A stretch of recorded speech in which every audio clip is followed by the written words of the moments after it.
નમસ્તે, તમે સાંભળી રહ્યા છો પ્રેમ અનમોલ હોય છે વાણી. હું છું તમારી હોસ્ટ વાણી. ગયા એપિસોડમાં રાશિલે ખુશખબર આપી હતી કે સ્વપ્નિલ ભારત આવી રહ્યો છે.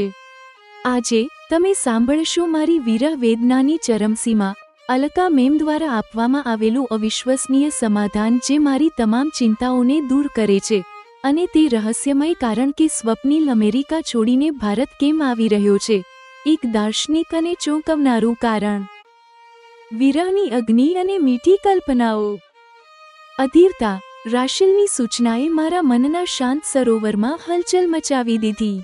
મેં કલ્પના કરી કે હું અલકા મેમની માફી માંગીશ કે મેં વ્યર્થ બહાનામાં સમય ગુમાવ્યો. પ્રેમની ચરમસીમા. મેં અનુભવ્યું કે હું હંસ, પેંગ્વિન કે વરુ જેવી પ્રજાતિની છું, જે જીવનભર ફક્ત એક જ સાથી બનાવે છે. વિરહમાં મારી દશા વ્યાકુળ હંસની જેવી થઈ ગઈ. સમયની સાર્થકતા. મને લાગ્યું કે સ્વપ્નિલની પત્ની બનીને જીવન જીવવું એ જ મારા જીવનની સાર્થકતા છે. સમાધાન અને બુઆજીનો નવો સંબંધ. ઉપાયની જાહેરાત. સ્વપ્નિલ ભારત આવતાની સાથે જ હું વ્યાકુળ થઈ ગઈ, પણ અલકા મેમનો કોલ ન આવ્યો. અંતે બીજા દિવસે સવારે તેમનો કોલ આવ્યો. વાણી, ઉપાય નીકળી રહ્યો લાગે છે. મને લાગે છે તમારી તમામ ચિંતાઓ સ્વપ્નિલના તમારા પ્રત્યેના પ્રેમે સહજ રીતે જ દૂર કરી દીધી છે. ઔપચારિક પ્રસ્તાવ. મેમે જણાવ્યું કે સ્વપ્નિલ અને તેઓ ટૂંક સમયમાં જ અમારા ઘરે આવીને પપ્પા પાસે મારો હાથ માંગશે. નવો સંબંધ. મેમે એક સૂચના પણ આપી. હવે તમે મને બુઆ, ફોઈ કહેવાની રિહર્સલ શરૂ કરી દો. મારા માટે મેમ સંબોધન છોડી દો. પપ્પાનું રહસ્ય. મેં પૂછ્યું કે શું પપ્પાને ખબર છે? મેમે રહસ્ય ખોલ્યું. છેલ્લા કેટલાક દિવસોથી નીરજજી અને હું આ વિશે ચર્ચા કરી રહ્યા છીએ. તમે નિશ્ચિંત રહો, તેઓ બધું જાણે છે. સ્વપ્નિલનું દાર્શનિક પુનરાગમન. પપ્પા અને સ્વપ્નિલ. પપ્પાએ જણાવ્યું કે તેઓ બધું નક્કી થયા પછી જ મને કહેવા માંગતા હતા, અને એ પણ કે સ્વપ્નિલ નથી ઈચ્છતો કે હું કોઈ પણ અનિશ્ચિતતાથી પરેશાન રહું. ચોંકાવનારો વિડિયો. રાશિલે મને એક વિડિયો મોકલ્યો, જેમાં બુઆ, અલકા મેમ અને સ્વપ્નિલ વાતો કરી રહ્યા હતા. યોગ્યતા અને માતૃભૂમિ. સ્વપ્નિલે કહ્યું, વાણીનો ભારતમાં રહેવાનો સંકલ્પ ઉચિત છે. વાણી જેવી યોગ્ય છોકરીની સેવા અને યોગદાન ભારત અને અહીંના સમાજને જ મળવું જોઈએ. આત્મ આલોચના. પણ જ્યારે બુઆએ પૂછ્યું કે તે કેમ ભારત આવી રહ્યો છે, તો સ્વપ્નિલે દાર્શનિક જવાબ આપ્યો, હું અમેરિકામાં રહીને સમાજના ખરાબ ચલણમાં પોતે ચાલવા લાગ્યો હતો. મેં એકથી વધુ છોકરીઓ સાથે ફક્ત મારી વાસના અને લિપ્સાઓની પૂર્તિ માટે સંબંધ રાખ્યા હતા. હું મારી માતૃભૂમિ માટે કોઈ ઉપયોગી વ્યક્તિ નથી. સ્વપ્નિલ પોતાની માતૃભૂમિને ઉપયોગી માનીને ભારત આવી રહ્યો છે કે પોતાના ભૂતકાળના પશ્ચાતાપથી ભાગી રહ્યો છે? બુઆ તેના આ દાર્શનિક પુનરાગમન સાથે અસંમત કેમ છે, અને શું તે પોતાના લગ્ન માટે ભારતમાં જ રહેશે? વિરહ, રહસ્ય અને એક દાર્શનિક પ્રેમ કહાનીનો અંતિમ વળાંક. પ્રેમ અનમોલ હોય છે વાણીમાં. તમે સાંભળશો. એપિસોડ 64. વિરહમાં વ્યાકુળ હંસની રહસ્યમય ઉપાય અને સ્વપ્નિલનું દાર્શનિક પુનરાગમન. આ તો સારી વાત છે. જણાવો પરુષની કેવી છે? હું પ્રસન્નતા વ્યક્ત કરવામાં કંજૂસાઈ કરી રહી છું. આ ફક્ત સારી વાત છે કે બહુ સારી વાત છે? મને લાગે છે અત્યારે તો તમે અંદરથી જ ફૂલાઈને કુપ્પા થઈ રહ્યા હશો. ચાલો, નથી કહેવું તો ના કહો. પરુષની સારી છે તે ઈચ્છે છે કે જલ્દી જ કોઈ સારી છોકરી તેની ચાચી બનીને આવે. રાશિલે કહ્યું છે. કોઈ સારી છોકરી. મેં રાશિલના એ શબ્દો દોહરાવ્યા છે, જે મને ચીડવી રહ્યા છે. અત્યારે તે નાની છે ને, તે તમારા કે સ્વપ્નિલના મનની વાત ક્યાં સમજી શકે છે, કહેતા રાશિલ હસી રહી છે. તેણે કેમેરો સ્વિચ કરીને પારણામાં રમી રહેલી પરુષનીને બતાવી છે. આ વાતચીત ટૂંકી જ રહી છે. રાશિલે પરુષનીને દૂધ પીવડાવવું છે, કહેતા કોલ કાપી નાખ્યો છે. રાશિલની આપેલી આ સૂચના મારા મનના શાંત સરોવરમાં ફેંકવામાં આવેલા એક પથ્થરની જેમ પ્રભાવ પાડનારી સાબિત થઈ છે. સરોવરના જળમાં ઉત્પન્ન થતા ગોળાકાર મોજાની જેમ મારા મનમાં વિચારો અને કલ્પનાઓએ ગોળાકારમાં વિસ્તાર લેવાનું શરૂ કરી દીધું છે. હું વિચારી રહી છું મેમ મને એકવાર ફરીથી તો સ્વપ્નિલ અને મારા લગ્ન વિશે કહે. હું તેમને કહી દઈશ, તમે જલ્દી આ શુભ કાર્ય સંપન્ન કરાવી દો. તેઓ પૂછે કે શું તમે સ્વપ્નિલ સાથે અમેરિકા જઈને રહી લેશો? હું કહી દઈશ, જી હા સ્વપ્નિલ સાથે તમે જ્યાં કહેશો હું ત્યાં જઈને રહી લઈશ. તેઓ મને પૂછે કે જ્યારે તમે અમેરિકા ચાલ્યા જશો ત્યારે તમારા પપ્પા કેવી રીતે રહેશે? હું કહીશ મને તમારા પર વિશ્વાસ છે, તમે તેમના માટે તમામ સુવિધાઓ સુનિશ્ચિત કરી દેશો. તેઓ હવે તો પૂછીને જુએ, શું તમે સ્વપ્નિલ સાથે લગ્ન માટે તૈયાર છો?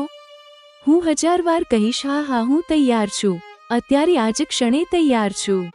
પછી હું તેમને કંઈ કહેવા નહીં દઉં. હું તેમને જણાવીશ, મેમ મારું તન મન સ્વપ્નિલના અસ્તિત્વમાં સમાઈ જવા માટે વ્યગ્ર થઈ રહ્યું છે. હા કહેવામાં મેં મોડું કરી દીધું છે. મેં વ્યર્થ બહાનામાં આ દિવસો, આ મહિનાઓ વ્યર્થ જવા દીધા છે. જો હું અમેરિકામાં જ સીધી સાદી ન રહી હોત તો સ્વપ્નિલને સુખ આપતા અત્યારે પોતે સુખના સરોવરમાં તરવાનો આનંદ લઈ રહી હોત. હું કહેતી, મને લાગે છે સ્વપ્નિલ અને મારો સાથ આ જન્મનો નહીં, અનેક જન્મોથી રહ્યો છે. હું તેમને પ્રાર્થના કરતી, મેમ તમે સ્વપ્નિલને આજે જ બોલાવો. મારી દશા વિરહમાં વ્યાકુળ હંસની જેવી થઈ ગઈ છે. મને લાગે છે હું પ્રાણીઓમાં હંસ, પેંગ્વિન કે વરુ જેવી પ્રજાતિની મનુષ્ય છું. આ પ્રાણીઓ જીવનભર ફક્ત એક જ સાથી બનાવે છે. તેઓ તેના માટે જ સમર્પિત અને નિષ્ઠાવાન હોય છે. હું અત્યંત ઉદાસ થઈ છું.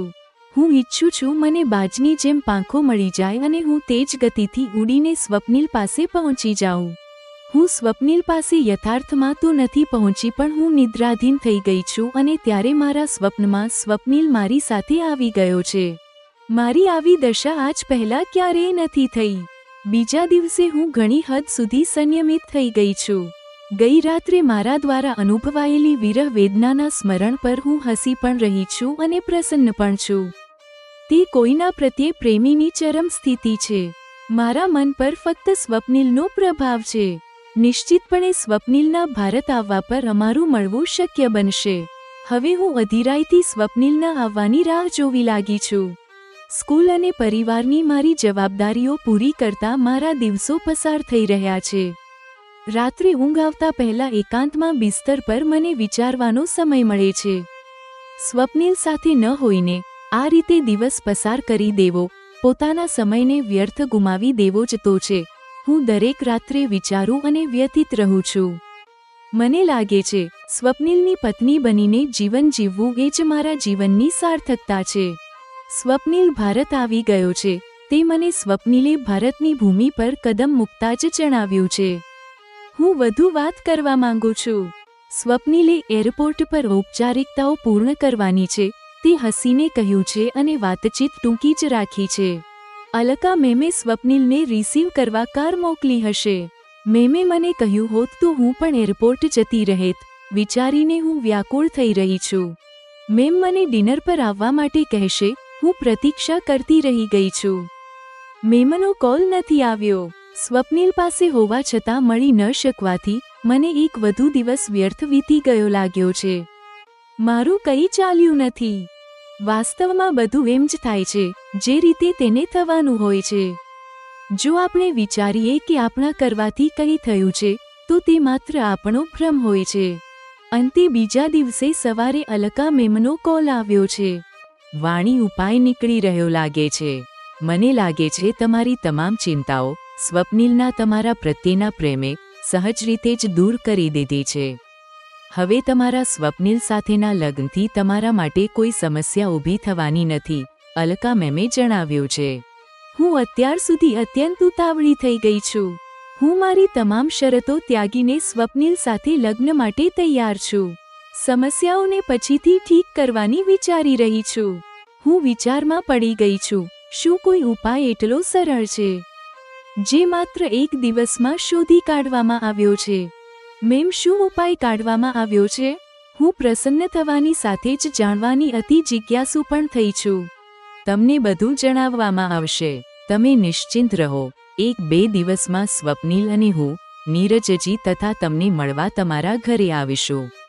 અમે અમારી સંસ્કૃતિ અનુસાર નીરજજી પાસે તમારો હાથ માંગશું. અને હા, હવે તમે મને બુઆ કહેવાની રિહર્સલ શરૂ કરી દો. મારા માટે મેમ સંબોધન છોડી દો. મેમની વાણીમાં મૃદુતા ઓગળેલી હોય તેવું લાગે છે. હવે આ નવી સમસ્યા થઈ ગઈ છે. અમારા ઘરે અમે મેમ અને સ્વપ્નિલનું સ્વાગત કેવી રીતે કરી શકીશું?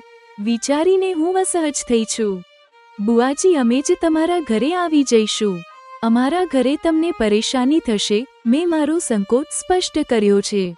સ્વપ્નિલની વાતોથી મને જાણવા મળ્યું છે તેના માટે તમારી સચ્ચાઈ અને સાદગીનું મહત્વ સર્વોપરી છે. છતાં તમે જો ઈચ્છતા હો તો તમારી ઈચ્છા સર્વોપરી રાખીને અમે આ શુભ કાર્ય અમારા ઘરે કરી લેશું. અને હા વાણી દીકરી, તારા મોઢે બુઆ સાંભળવું મને બહુ ગમ્યું. મેમનો સ્વર પ્રસન્નતાથી પરિપૂર્ણ છે. શું હું આ વિશે પપ્પાને પણ જણાવી દઉં, જેથી તેઓ પણ માનસિક રીતે તૈયાર થઈ શકે? મેં પ્રશ્ન કર્યો છે. છેલ્લા કેટલાક દિવસોથી નીરજજી અને હું આ વિશે ચર્ચા કરી રહ્યા છીએ. તમે નિશ્ચિંત રહો, તેઓ બધું જાણે છે. મેમે રહસ્ય ખોલ્યું છે. કોલ પૂરો થતાં હું વિચારી રહી છું, શું તમામ મનુષ્યો એવા જ હોય છે? પપ્પા અને મેમ ક્યારના મારા લગ્ન વિશે વાત કરી રહ્યા છે. બંનેએ મને ભણક પણ લાગવા દીધી નથી. પપ્પા, તમે અને અલકા મેમ મારા લગ્નની વાતો કરી રહ્યા છો. પપ્પા સાથે વાત કરતા મારો સ્વર ફરિયાદ જેવો થયો છે. હું બધું નક્કી થયા પછી જ તને કહેવા માંગતો હતો. સ્વપ્નિલ નથી ઈચ્છતો કે તું કોઈ પણ અનિશ્ચિતતાથી પરેશાન રહે. તેઓ સારા પપ્પા બનીને જણાવી રહ્યા છે. સ્વપ્નિલ અને પપ્પા વચ્ચે પણ વાતો થઈ શકે છે. હું વિચારી પણ શકતી નથી. મારા માટે આ એક વધુ રહસ્ય થઈ ગયું છે. અલકા ભાટિયા હવે મેમ નહીં, મારા માટે બુઆ હશે. આ પરિણામ મારા મનપસંદ નીકળી રહ્યું છે. ત્યારે જ રાશિલે મને એક વિડીયો મોકલ્યો છે. મોબાઈલ જોતા હું મારા રૂમ તરફ વધી ગઈ છું. મેં વિડીયો જોયો છે. તેમાં મેમ અને સ્વપ્નિલ વાતો કરતા દેખાઈ રહ્યા છે. વાણીનો ભારતમાં રહેવાનો સંકલ્પ ઉચિત છે. હું વિચારું છું, વાસ્તવમાં વાણી જેવી યોગ્ય છોકરીની સેવા અને યોગદાન ભારત અને અહીંના સમાજને જ મળવું જોઈએ. આ જ તેની માતૃભૂમિ છે. સ્વપ્નિલે દાર્શનિકની જેમ કહ્યું છે. શું આજ તર્ક તમારા પર લાગુ નથી થતો? જ્યારે તમારી માતૃભૂમિ અમેરિકા છે તો તમે કેમ ભારત આવી જવા માંગો છો? બુઆએ તેને પૂછ્યું છે. વાણી પોતાના જીવન મૂલ્યો દ્વારા શ્રેષ્ઠ સંદેશ આપી રહી છે. જ્યારે મારી વાત અલગ છે. હું અમેરિકામાં રહીને સમાજના ખરાબ ચલણમાં પોતે ચાલવા લાગ્યો હતો. મેં વાસના માટે અનેક છોકરીઓ સાથે સંબંધ રાખ્યા હતા. તેથી હું માતૃભૂમિ માટે ઉપયોગી વ્યક્તિ નથી, સ્વપ્નિલે ઉત્તર આપ્યો છે. સવારનો ભૂલેલો સાંજ ઘરે આવે તો તેને ભૂલેલો કહેવાતો નથી. તે તારી ભૂલ સુધારી છે. હવે તો તું એક સારો છોકરો બની ગયો છે. હવે તો તારે તારા દેશ અમેરિકામાં જ રહેવું જોઈએ. બુઆ અસંમત થઈને બોલી રહ્યા છે. જેમિનાઈની સમાલોચના અને માર્ગદર્શન. પ્રિય શ્રોતાઓ, એપિસોડ 64 એક ભાવનાત્મક ભૂકંપ છે. વાણીની કલ્પના અને વાસ્તવિકતા વચ્ચેનું અંતર આ એપિસોડને રોમાંચક બનાવે છે. સ્વપ્નિલના રહસ્યોએ વાર્તાની દિશા સંપૂર્ણપણે બદલી નાખી છે, જેનાથી આગળની ઘટનાઓ વધુ જટિલ અને મનોરંજક બની છે. એપિસોડ 64 સમાપ્ત.